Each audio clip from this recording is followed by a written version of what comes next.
Magandang araw mga kabarangay. Nandito na naman po ako si Sir Pops making another science video for our grade 10 students, and pwede rin to sa mga teachers natin sa science sa grade 10, ano. So, ito pong LAS na gagawin natin today is i-upload din natin to sa video na to. Nandyan po sa baba. Pwede na po kayong kumuha ng kopya niyan once na-upload na natin tong video na to. So, wala po siyang bayad, libre po, no. So, ako lang po yung gumawa nito. So, sana magustuhan ninyo at mag-fit sa inyong panlasa yung LAS na to. Okay? If you're not yet subscribed to this channel, please do so. So, Sir Pops, ito yun. Yung pinakahuling topic pala na ginawa natin is Quarter 3, 6.2, Population Growth and Carrying Capacity yung title niya. Ito siya. Ayan. So, ito na yung pinakahuling topic natin or LAS natin para sa third quarter. Ayan po, no? So, simulan na natin. Title is Behavior of Gases, Quarter 4, Week 1 and 2. So, remember that this last LAS, Learning Activity Sheet, will last for 2 weeks. So, dapat bigyan natin ng time yung estudyante natin na magsagot nito, no? Sa loob ng 2 linggo. Kasi medyo marami to, medyo mahaba. At bago to sa kanila, no? May mga background sila pero hindi ganoon ka in-depth, hindi ganoon kalalim yung background nila pagdating dito sa gases. Now, let's go for the introduction. Most gases are invisible. We can name as many solids and liquids that we see around us, but not gases. It is only the very few colored ones, like the black smoke produced by smoke belchers, can be seen. Okay? And unseen gases are present, to name a few, in a bottle that seems to be empty. So, akala natin walang laman yung isang bote ng soft drinks, no? Pero may laman pala siya kahit naubos na yung liquid niya. In the production of food by the plant, and even in playing our favorite sports. Can you play your favorite sports like volleyball and basketball without the ball sufficiently filled with air or gas? Even our very own existence requires the presence of unseen gases. We take in oxygen and we exhale carbon dioxide. Can we survive here on Earth without the desirable gases which support life? So this is very, very true, no? Hindi natin nakikita yung mga gases na to, but some of them are very important, kagaya ng oxygen. Now, let's have the most essential learning competencies. Investigate the relationship between. So, itong LAS, itong most essential learning competencies natin, medyo na-compress, no? Kasi marami to eh. Marami dapat ito pagdating sa behavior of gases. So, number 1 natin is volume and pressure at constant temperature. So, we are going to determine what would be the relation of volume and pressure at constant temperature of gas. Volume and number 2 natin, volume and temperature at constant pressure of gas. And number 3, explain this relationship using the kinetic molecular theory. So, itong mga relationship na to, itong volume and pressure, volume and temperature, meron pa yang dapat, no? Meron pa yung pressure and temperature. So, since this is compressed as most essential learning competencies, ginawa na lang dalawa. Kasi itong dalawa na to, itong 1 and 2 na to, it can actually explain this, yung tinatawag natin kinetic molecular theory mamaya sa baba. Now, let's go for the objective. Objectives natin, investigate the relationship between the volume and pressure of gases at constant temperature. So, lagi tayo may sinasabi na constant na dito sa dulo. Pag sinabi natin constant temperature, temperature is not changing. Okay? So, what would be the relation between volume and pressure at an unchanged temperature? Number 2, investigate the relationship between volume and temperature of gases at constant pressure. Dito naman, hindi naman nagbabago yung pressure. Unchanged pressure. And then number 3, explain this relationship using the kinetic molecular theory. So, paano natin ipapaliwanag yung relasyon ng volume and pressure, relationship ng volume and temperature using the kinetic molecular theory. So, sa baba yan mangyayari. Now, let's have first the review before we proceed to the topic. So, sa review natin, ito yung nakalagay, remembering this equivalence will be of great help. Volume, units, and their equivalents. So, pagdating sa volume, ito yung dapat nating tandaan. 1 milliliter is equivalent to 1 centimeter cube, which is very true. 1 liter is equivalent to 1 decimeter cube, and 1 meter cube is equivalent to 1,000 liters.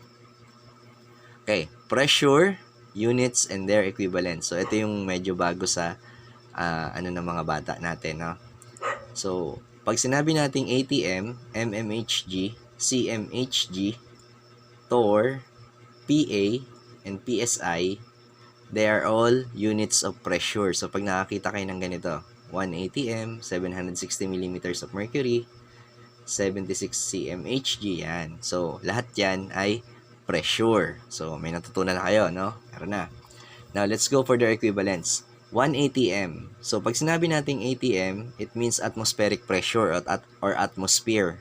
No? 1 atmospheric pressure is equivalent to 760 millimeters. mmHg is also known as millimeter per mercury or mercury. Millimeters of mercury. 760 millimeters of mercury. So, that is also a unit of pressure. 760 millimeters of mercury is equal to 1 ATM equal to 76 centimeters of mercury. Okay? And we have the torr. So, 760 millimeters of mercury, 1 ATM, 76 centimeters of mercury is equal to 760 torr. So, i-research nyo na lang kung ano yung torr. Makikita nyo yun dun sa Google. So, 760 torr is equivalent to 101,325 PA or Pascal. Okay? PA or Pascal siya. Ayan, Pascal. So, 101,325 Pascal, 1 ATM is equivalent to 14.6956 PSI or per square inch. Per square inch PSI. Okay? So, yan yung ating mga units na dapat tandaan. So, temperature natin, units and their equivalents, 0 degrees Celsius is equivalent to 273.15 Kelvin. K is for Kelvin. 0 degrees Celsius is equivalent to 32 degree Fahrenheit. So, yung K kasi ang gagamitin natin later on. Sa pagdating natin sa temperature. Now, sa activity natin, activity 1A, find the answer. So, direction, solve for the last column and write your answer in your answer sheet. Data on the volume and pressure relationship. So, we are actually taking this one. Yung number 1 natin. Okay. So, dito sa column 1 natin, we have numbers 1, 2, 3, 4. Dito sa column 2 natin, we have the volume in terms of liters. Ayan. Dito sa column 3 natin, we have pressure in terms of ATM. ATM ang ginamit niya.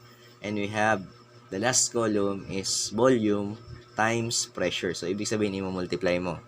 Okay? So, medyo madali lang to. Now, let's have this one. 2 times 10. So, what would be the answer to this one? So, nakalagay na ito. 20. Siyempre, 20. 8 times 2.5. So, you also have 20 on that. 12 times 1.25, you also have 20 on that. So, ibig sabihin, lahat ng answer mo dito dapat pare-parehas. No? So, 20. Now, please explain your answer. Meron pa bang kailangan ipaliwanag doon? Okay? Bahala na kayo dyan kung paano nyo gagawin. Paano nyo ipapaliwanag. Now, teacher's note. With your findings, is it safe to say that we can use any 2 rows in the table? So, ibig sabihin, kung 20 ang sagot natin dito, pwede ba natin gamitin yung any 2 rows? Pwede ba natin gamitin tong row 1, row 1 and row 2? Pwede ba natin siyang gamitin? Row 3 and row 4, pwede ba natin siyang gamitin? So, I think we can, no? So, let's use row 1 and row 3. Yan. So, ano nga ba ang ulit ang sagot dito? Diba 20? Sulat ko muna ha. 20. Yan. Now, with your findings, yan. So, 20 ang sagot niya. So, ibig sabihin, parehas. Let's use row 1 and row 3 as our example. For row 1, volume 1, row 1, ito yung row 1 natin. Pupulahin natin siya para medyo malinaw. Yan. For row 1 natin, we have volume natin is 2.0 as our volume 1. And our pressure 1 is 10 atm. So, madali lang. Nire-write lang natin in this way, no? For row 3, ginamit ko yung pangalawang row, ay yung pangatlong row. Ibahin natin yung kulay. Gawin natin kulay blue. Ayan. Now, for row 3, ang volume 2 natin is 8.0 liters. Ayan. And pressure 2 natin is 2.5 atm. This is according to this table, no? Row 3 natin is 8 and pressure natin is 2.5. Now, the formula we use is P times the B, volume times the pressure. So, the formula we use is P times the B, and all the rows have the same answer of 20. This means that volume 1 or B1 times pressure 1 or P1 is equal to volume 2 or B2 times pressure 2 or P2. Or, we can use this one. Formula natin. B1 times P1 is equivalent to 20. B2 times P2 is equivalent to 20. So, ibig sabihin, equal lang din silang dalawa. Now, meron bang sense tong sinasabi natin? So, meron po, no? Since they are equal, we can solve for any missing part. Halimbawa, nawawala si P2, pwede nating makuha yung P2 using this formula. Halimbawa, nawawala si P1, pwede nating makuha yung value ni B1 kung present ang P1 natin, ang B2 natin, at ang P2 natin. So, we can solve for any values missing term na nawawala. Dapat isa lang, no? Okay. Now, let's proceed. Now, what we are trying to do is a mathematical procedure on how to prove this one. Relationship between volume and pressure. So, ito na, nakukuha na natin yung relationship niya. Now, let's use the formula. Ang formula natin ay B1 times P1 equal to B2 times P2. Now, for example, let's have this one. Now, the initial volume, L, ito yung mga numbers natin ulit. Meron tayong 4.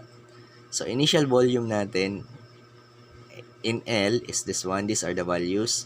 So, we have the initial pressure. Ito yon. We have the final volume. And we have the final pressure. So, anong ibig sabihin yan? No? Your initial volume should be paired with initial pressure known as B1 times P1. Your final volume should be paired with final pressure known as B2 times P2. So, yun. Pag sinagutan niya yan.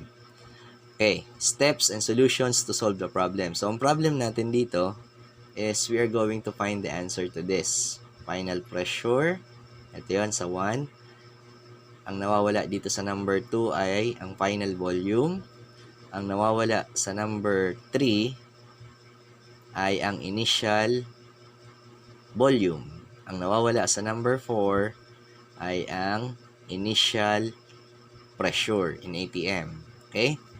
Now, let's solve. Now, for example, number 1. So, ang nawawala ay final pressure. Now, steps number 1. In order to solve for the final pressure, you need to identify first the formula. So, the formula natin is B1 times P1 and B2 is equal to B2 times P2. Now, step number 2, identify the given and the missing part. Ayan. So, dito sa formula natin, ang nawawala dyan ay final pressure or also known as P2. Okay? Kasi dito nakalagay, your final volume should be paired with final pressure known as B2 and P2. So, P2 ang nawawala. So, meron tayong value ng B1. So, ang B1 natin dito sa table ay 7 liters. Ang P1 natin ay 1 atm. Ang P2 natin ay 15 liters. Yan. So, medyo madali. So, what is missing is B2. Ayan natin ng konti. Ayan. So, step number 3, solve the problem using the formula. So, your formula is B1 times B1 equal to B2 times P2. So, substitute mo lang yung mga values. For B1, we have 7 liters. For P1, we have 1 ATM. For B2, we have 15 liters. And P2, ang P2 natin ay nawawala. So, dapat ito ay P. Yan. P2 natin. Now, divide both side by 15 liters. So, ito rin malilim. Yan. So, this one is P. Sorry. Yan. Ito nakita natin. Now, so, using this, ito ay i-divide mo sa 15 liters. Kagaya nung dito, nakita mong setting na yan.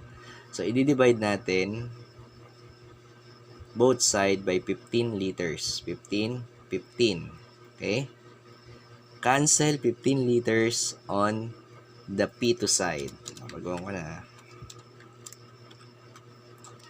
ko na. Hindi ko na bago. Sorry. Ayan. Cancel 15 on the P2 side. Ayan. Ginagawa natin. So, ika-cancel natin yung 15. Cancel 15 on the P2 side. So, ibig sabihin, cancel mo siya. Ayan.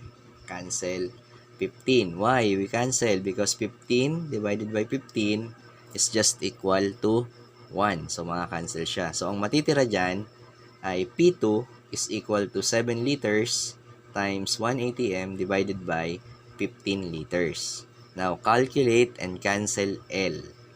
Now, what is 7 times 1? So, 7 na lang siya, no? Kaya nawala yung 1 dito. 7 times 1 is 7. And then, you are going to cancel L because L divided by L is just 1. Okay, kinakancel yan. Pag magkapareho ang unit. So, your answer should be 0.47 ATM kasi tinanggal na natin yung L.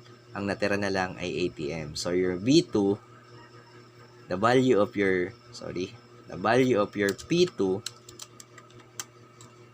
is 0.47 ATM. So, lalagyan na natin siya dito. 0.47 ATM. So, may sagot na tayo para sa ating problem. No?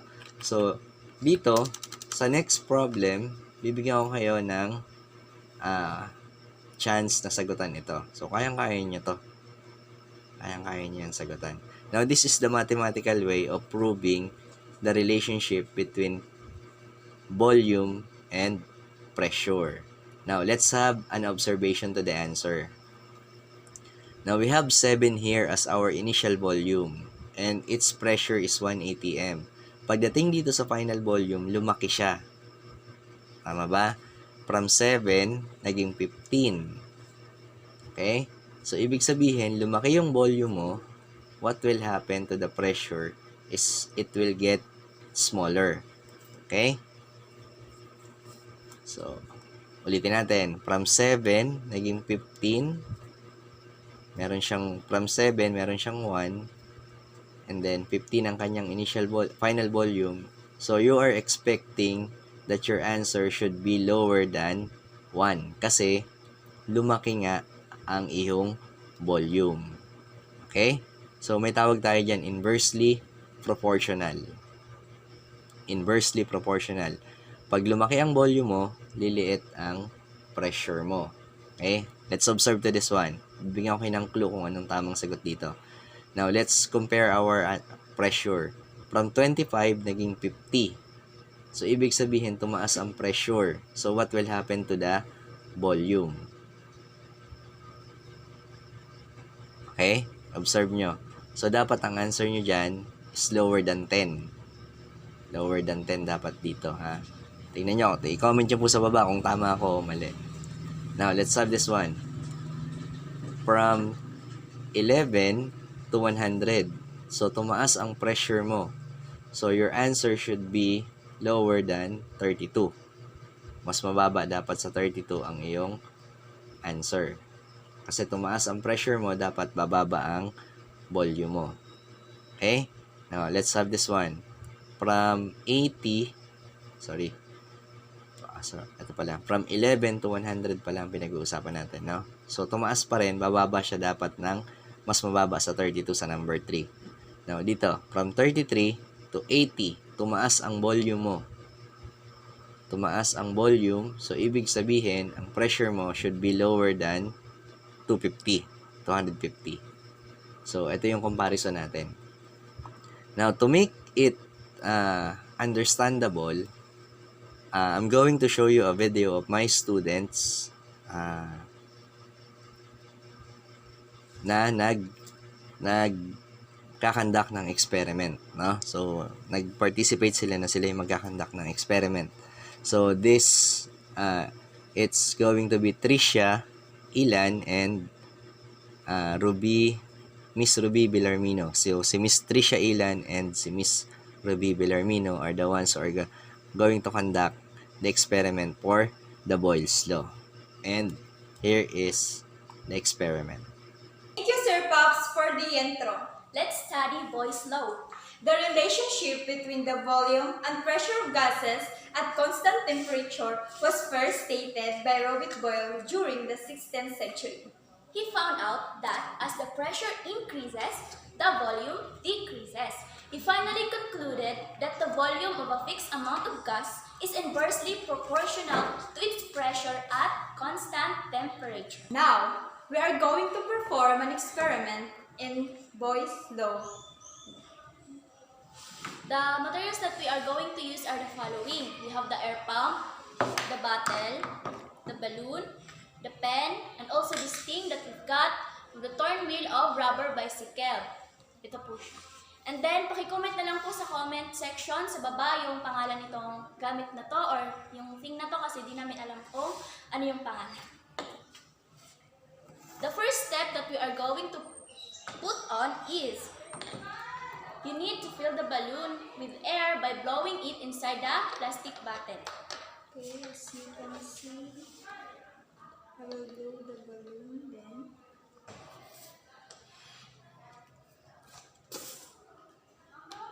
I will pop it.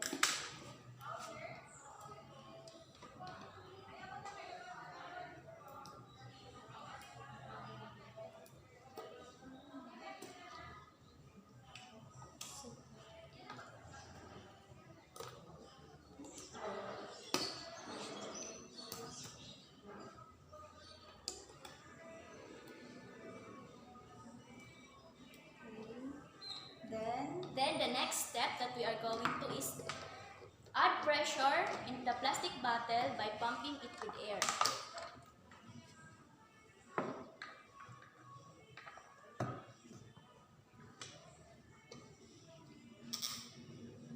Okay, as you can see, we have to pump it.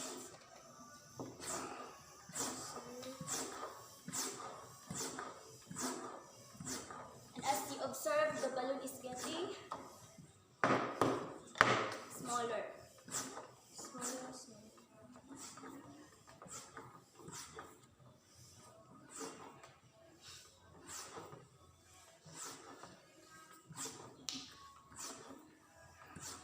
More.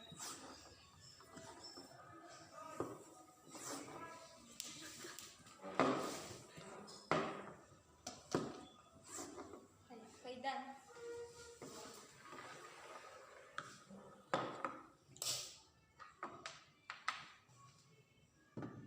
As we observe, when we add the pressure in the plastic bottle, the size of the balloon or its volume decreases.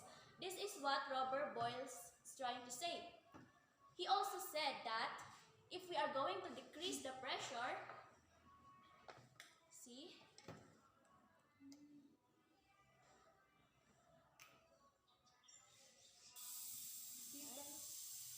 the balloon increases, and that the balloon is getting bigger now. Good job, girls. Very good. Astig yung gawa niya na yan, ah. Nice one. So, very well explained, no? So, naipaliwanag nilang mabuti to their experiment. They just use part, kung yung mga parts na, mga materials na nakukuha lang sa kanilang mga bahay to show the relationship of volume and pressure. Now, iwan ko po sa inyo yung problems 2 to 4. Write your answer in your answer sheet. Kayo na po yung bahala dyan. Okay? So, yung ginawa nilang experiment, yun yung tinatawag natin experimentation part para mas mapatibay natin yung theory natin dito sa mathematical procedure. No? Ayan po. Now, additional information. So, sinabi na rin nila to kanina on the relationship of volume pressure at constant temperature. Okay. The relationship between the volume and the pressure of gases at constant temperature was first stated by Robert Boyle. Ito yung sinabi nila kanina. He performed an experiment wherein he trapped a fixed amount of air in a J tube. He changed the pressure and controlled the temperature, and then he observed its effect to the volume of the air inside the J tube. He found out that as the pressure is increased, the volume decreases. He finally concluded that the volume of a fixed amount of gas is inversely proportional to its pressure at constant temperature. So, additional information ulit, meron tayo ditong picture. Now, if you're going to observe the picture, nakataas siya. So, pag tinataas natin to, means we are trying to increase the volume. Okay? Increasing the volume. Now, ibig sabihin, pag nag-i-increase tayo ng volume, mas maluwag yung space na ginagalawan ng mga air molecules natin. Now, pag inaangat natin siya, mas maluwag. Less pressure sa gases natin kasi mas maluwag. No? Mas malawak yung ginagalawan nila. Now, pushing downward, mas konti yung space na ginagalawan ng air molecules natin. So, ang mangyayari is that mas madadagdagan yung pressure. Na-observe nyo, no? Gumawa kayo ng balloon tapos i-compress nyo siya. So, by compressing the balloon, an inflated balloon, yung may hangin na, pag kinompress nyo yung inflated balloon na may hangin, so what will happen is, di ba, tumitigas siya. So, parang hindi mo na kayang, napupush mo siya, pero tumitigas. Okay? Yung pagtigas na yun, that is what we call pressure. Because you are trying to decrease the volume. So, we are trying to compress the air. So, medyo, ganun yung nangyayari.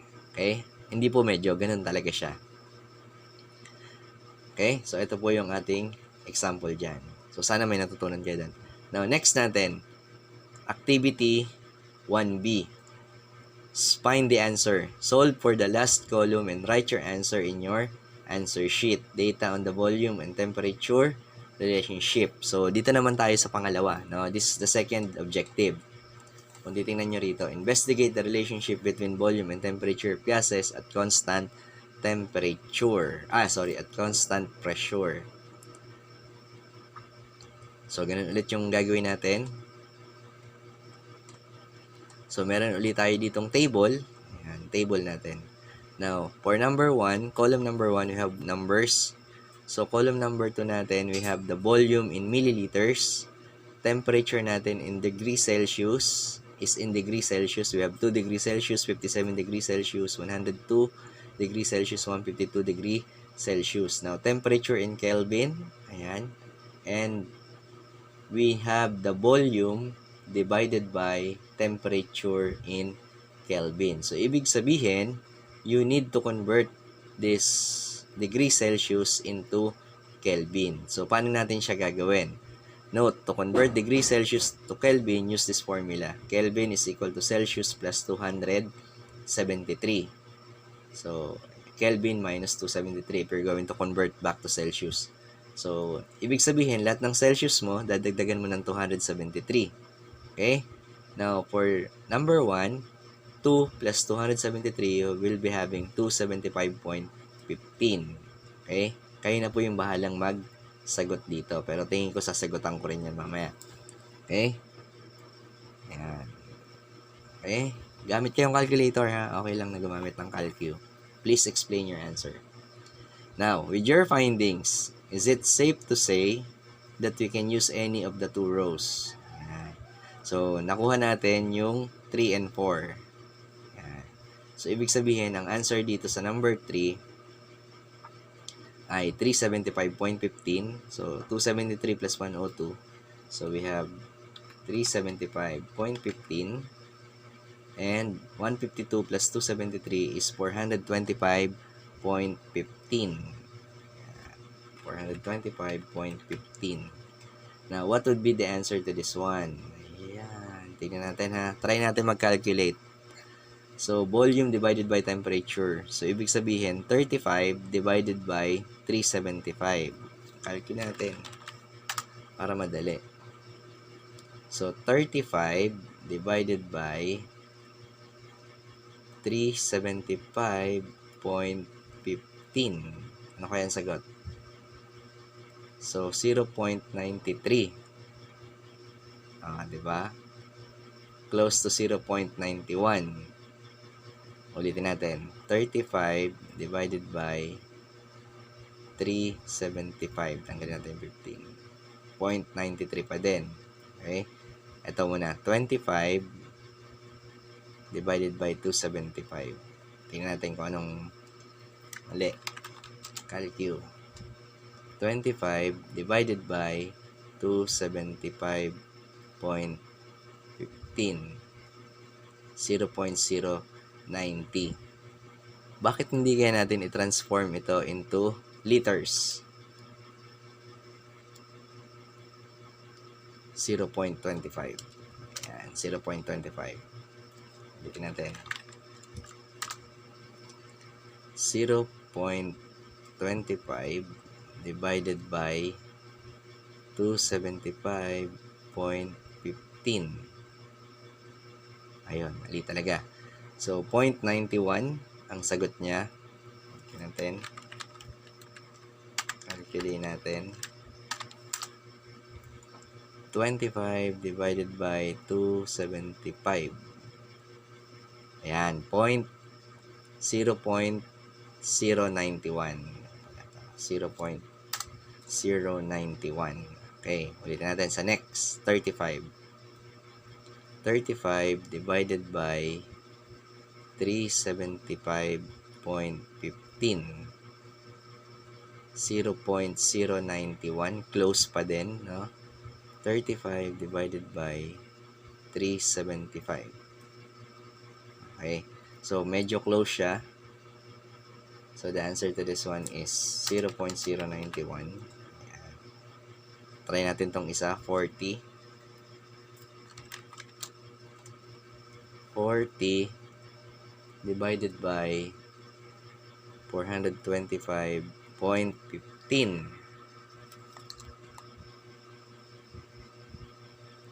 Divided by 0.15 and 0.94. They are very close to 0.91.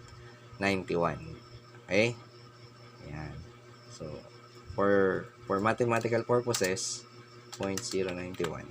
Lalagyan natin sila ng 0.91. Okay. Now, let's proceed. So, taking into consideration that these two are equal, 0.091. Now, we are going to proceed with this. Ayan. So, dahil kinuha natin yung dalawa, so ibig sabihin, pwede natin gamitin, since they are equal, pwede natin gamitin itong dalawa na to. So, let's use row 1 and row 3 and row 4. Row 3 and row 4. Ayan. So, for row 3, volume 1 is equal to 35 milliliters. Temperature 1 in Kelvin is 375.15 Kelvin. Volume 2 is equivalent to 40 liters. And temperature 2 is equivalent to 425.15 Kelvin. Now, ang ginawa natin is nag-divide tayo dito. So, ibig sabihin, magde-divide din tayo. The formula we use is V over T. and all the rows have the same answers of 0.091. This means that volume 1 or V1 is divided by temperature 1 or T1 is equal to volume 2 or V2 divided by temperature 2 or T2. So, bakang iniisip nyo row 3 tapos volume 1. So, hindi po. So, for row 3, volume 1 siya. Temperature 1 ang kanyang T. Ayan. Now, the formula is B1 over T1 equal to B2 over T2. Now, let's use the formula. Kasi nag-divide tayo, di ba? Now, let's use the formula. Sample problem. Initial volume in liters, initial temperature in Kelvin, final volume in liters, and final temperature in Kelvin. So, ibig sabihin, naka-Kelvin na to, hindi mo na siya i-change kasi naka-Kelvin na silang lahat. Kung naka-Celsius pa to, i-change mo muna siya sa Kelvin. So, kayang-kaya nyo to. Now, steps and solutions to solve the problem. Problem number 1. Ito yung sasagutin natin. Okay? Final temperature. Steps, identify the formula. So, we have V1 over T1 equal to V2 over T2. Now, identify the given and the missing part. So, ang nawawala natin ay T2. Ayan. So, this is our volume 2, T2. Ayan. Okay. So, our V1 is 15 liters. Our T1 is 280 Kelvin. Our T2 is missing. Our B2 is 10 liters. Ayan, 10 liters siya. Now, solve the problem using the formula. So, write first the formula and then papalitan mo lang yung mga letters na nawawala. So, for B1, we have 15. For T1, we have 280K. For B2, we have 10. And T2, we have missing or question mark siya. Now, cross-multiply. Ito yun. You need to cross-multiply. Cross-multiply. So, pag nag-cross-multiply ka, ito yung lalabas. T2 times 15 liters is equal to 10 liters times 280 Kelvin. Divide both side by 15 liters. Divide natin by 15. Divide natin by 15. So, bakit natin i-divide by 15? Para si T2 lang ang matira. Ayan. Cancel 15 liters in the side of T2. So, cancel natin siya yung buong 15 liters na yan. So, ang matitira ay T2. So, your T2 now, calculate and cancel L. T2 is equivalent to 10 liters times 280K divided by 15. So, you need to cancel the liters. Cancel mo yung liters. Liters lang ang ika-cancel, hindi yung number. Your answer should be 186.67 Kelvin. So, safe na tayo dito. Ang lalagay natin dito is 186.67 Kelvin. Okay. Now, let's observe kung ano yung nangyari sa sagot. So, remember that this one is missing. From initial volume of 15, lumiit siya ng 210. Ng 10. From 15 to 10. So, from 280, dapat bumaba ang iyong temperature kasi bumaba ang volume mo. So, ibig sabihin, from 15 to 10, ang kapartner niya is 186. Dapat mas mababa siya sa 280 ang sagot. No? Ang tawag natin dito is direct proportionality. No? Pag bumaba yung volume mo, dapat bababa rin ang temperature mo. So, dito, from 15 to 10, 15 yung volume niya, bumaba dito, 10 na lang. So, dapat bumaba rin ang kanyang temperature. So, let's try this one. From 300 to 250. From initial na 300 temperature, bumaba siya sa 250. So, you're expecting an answer lower than 22. Kasi hindi siya pwedeng tumaas, no? Mas mababa dapat sa 22 ang sagot mo. Ganun din dito. From 400 to 755, tumaas. So, ibig sabihin, you are expecting an answer, a volume, na mas mababa, mas mababa sa 32. Kasi 32 na siya, 755 na. So, dito, 400, dapat mas mababa siya sa 32 ng konti. No? Okay, next. From 33 to 80, tumaas ang kanyang volume. No? So, dito to sa 273 na. Ano kaya yung magiging answer dito? Now, try to calculate. Tingnan nyo kung ano yung masasolve nyo dyan. Solve for problems 2.2 to 4 in the table. Write your answer in an answer sheet. Additional information on relationship of volume and temperature at constant pressure are also known as the Charles law. Yung ginawa natin is Charles law. So, let's look first at the experiment. Paliwanag muna natin kung paano to in experiment. Now, dito sa part na to, kanina ko lang to ginawa, no, sabay. Maglalagay tayo ng plastic bottle sa ibabaw ng kumukulong tubig, no? So, at first, ang gagawin natin dyan is, kung mapansin nyo, itong part na to ng plastic bottle, ng 1.5 plastic bottle, is medyo crush, no? Hindi siya, deform. Now, if we are going to put that inside this one, sa taas ng kumukulong tubig, so ang mangyayari dyan is magkakaroon ng increase in pressure. Increase in pressure dito sa loob. Pag nagkaroon ng increase in pressure, what will happen is, sabi natin, pag nag-increase ang pressure, magkakaroon ng increased temperature. Pag nagkaroon ng increased temperature, magkakaroon ng increase in volume. So, ibig sabihin, dapat bumalik sa dating forma niya yung plastic bottle na yan. Let's see kung makukuha natin yung experiment. Now, if you are going to observe, unti-unting bumabalik sa original form yung plastic bottle. Kanina kasi deform siya, no? Ayan. Kasi nga, nagbi-build up ng temperature. So, ibig sabihin, ayan, bumalik na siya. Ayan. So, ibig sabihin kasi nito, kapag naiinitan yung gas molecules, ang gagawin niya, unang-una dyan, is itutulak niya yung boundaries niya. No? Itutulak niya yung boundaries kasi dapat magkaroon siya ng maraming space. No? Dapat lumaki ang kanyang volume. Yan, bumalik na. Kanina deform yan. Now, if we are going to lower the temperature, so tingnan nyo kung ano yung mangyayari sa plastic bottle. Tatanggalin natin siya sa init. Ibig sabihin, binababaan natin yung temperature. So, nadideform siya ulit. Ayan. Unti-unti siyang nadideform. Kasi nga, binababaan natin yung temperature. So, ibig sabihin, yung pwede nating ilagay dun sa plastic bottle is bumababa din. Yung volume niya. Deform. Ayan, bumabalik siya.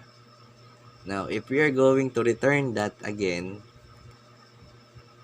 to the hot water and increase the temperature, yan yung mangyayari. Dapat bumalik siya sa tamang forma niya. Naka-deform to eh. Ayan. Ayan, deform siya. Kasi bumababa yung temperature, bumababa din yung volume. Okay? Ayan, yan yung mangyayari.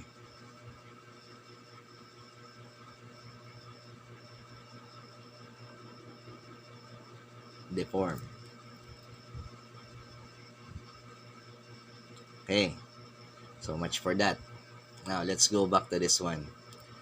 The volume, according to Charles' law, the volume-temperature relationship in gases, K is equal to B over the T, was determined by and named after Jack Charles. In his experiment, Jack Charles trapped a sample of gas in a cylinder with a movable piston in water bath at different temperature. Jack Charles found out that different gases decrease their volume by factors of 1 over 273 per degree Celsius of cooling. With this rate of reduction, if gas will be cooled up to negative 273 degrees Celsius, it will have a zero volume. Interesting, isn't it?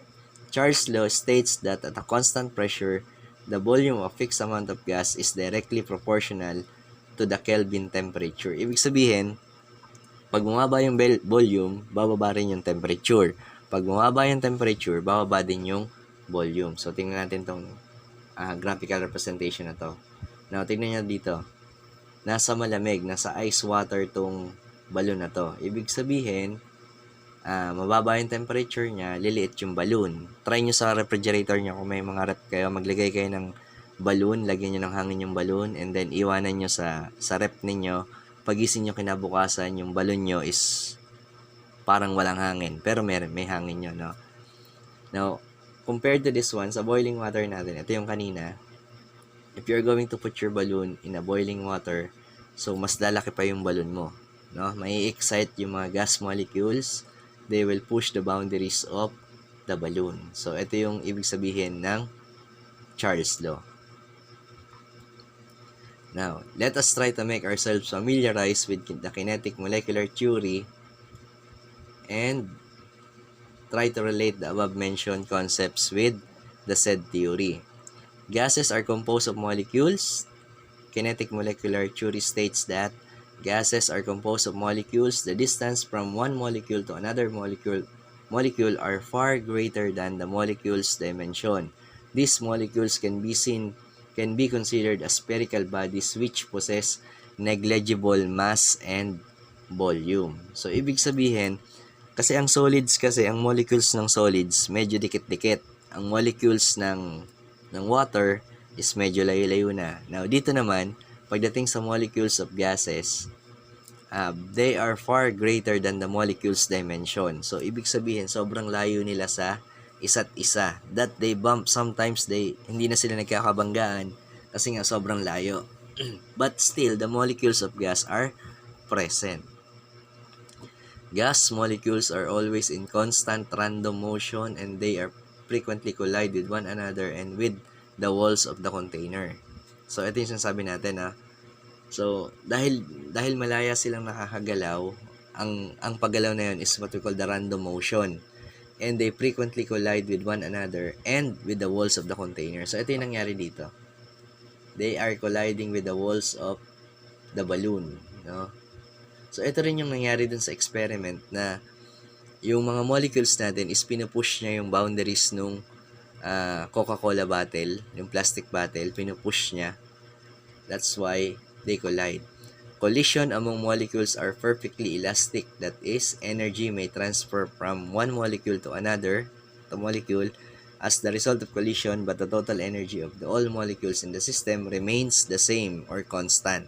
Hindi nawawala yung energy. Ito yung mga directions, no? Iba-ibang direction yan. There is neither an attractive nor repulsive force between or among gas molecules. Hindi mo sasabihin na attractive or repulsive force ang nangyayari sa mga gas molecules natin inside a container. Movement of gas molecules is affected by temperature. The average kinetic of the molecule is directly related to the temperature of gas. So, ito yung kanina. So, dito sa part na to, dahil nag-add tayo ng additional temperature, pinataas natin yung temperature, they are actually affected by heat, no? So, what they will do is, the molecules inside, kapag na dagdagan natin ng temperature, is they will get excited, ayan, and they will push the boundaries of the balloon. So, ito yung nakikita nyo sa hot air balloon, di ba?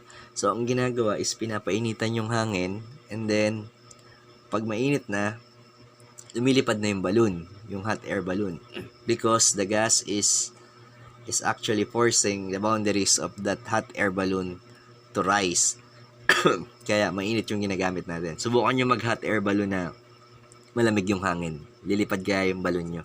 Hindi po, no? Kasi nga, ito nga yung nangyayari. Walang movement kapag malamig.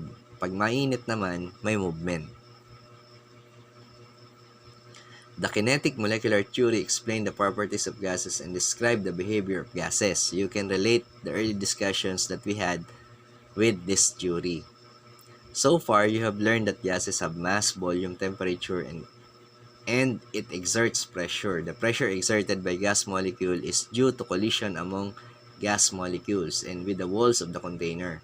The frequency of collision is affected by temperature because gas molecules move faster at high temperature. So, ibig sabihin, at high temperature, they move faster, the gas molecules. Now, the faster the movement of the molecules, the more frequent collision, causing an increase in pressure. Okay. Let's check whether you understand kinetic molecular theory. Try to answer the following direction. Identify and underline the possible weakness or flaws in the postulates. Write true if the postulate is accurate and false if the postulate is flawed. Write your answer in your answer sheet. Okay? A gas consists of a collection of small particles traveling in a straight line motion and obeying Newton's law. Ano yung sabi natin kanina? They are traveling in random motion. So, ano to? Number 1. Molecules in a gas occupy negligible volume. Is this true? Collision, hindi ko sasabihin sagot. Collisions between molecules are perfectly elastic. That is, no energy is gained or lost during the collision. Is that true? There are negligible attractive or repulsive forces between molecules. So, yung mga answer na yan, makukuha nyo dito. From A, B, C, D. No? Tignan nyo lang siya. The average kinetic energy of molecule is constant. Tama ba yun? Now, you can watch the experiment on Boyle's Law and Charles' Law on my channel, Sir Pops TV. So, included na rin dito yung, yung experiment. No? Ayan. Pag may mga questions po kayo, wag po kayong mahihiyang magtanong. I-comment nyo lang po sa comment section. Kasi, nag-answer naman po ako kagad. Nag-respond po ako agad. No? So, maraming salamat po. Good luck po sa mga grade 10 students natin. So, medyo mahirap nga to, no? Maganda to pag-aralan talaga sa room. So, thank you. And God bless.